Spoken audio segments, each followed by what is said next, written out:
有機會咧震傷上面嘅防水層啊。係啊，我所以點解咁即係轉頭我哋上去睇睇啊。嗱，而家呢啲咧睇得到咧，就係佢個沙好多。咁當然佢好多石仔嘅。而家問題就係話睇到啦，石仔又夠硬啊，沙亦都夠，但係沙多滯咧，英泥反而少咧，冇咗個凝聚力咧，佢變咗就嗰個滲嗰個空氣太快耐咗，咁佢就同埋個石屎硬度相對唔夠，咁咪有機會咁。哦。但係咧就成個天面都係㗎。係。即係一搞啊，要成個天面都搞。成個面嚟。但係個就係搞呢邊定搞唔想邊度搞上邊啊？上邊未知，我要睇咗呢度先嚇。如果上邊唔搞，你其實呢度都滴水㗎。而家滴緊水。喺呢個位。而家我睇唔到有水嘅。落。你會有滴嘅。會啊，其實呢個點解我要擺塊布？佢會滴㗎。淨滴水嘅。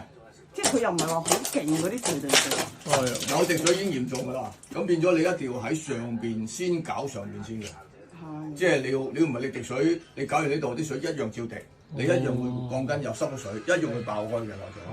應該後邊嗰塊已經甩咗啦，準備甩咗咯。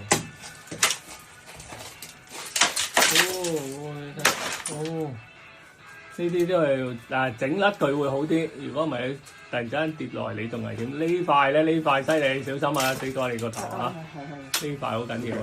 呢係啊。你喺度住都要好小心啊！係啊，呢塊隨時掉啊！哇，呢塊真係冚親啊！哎呦！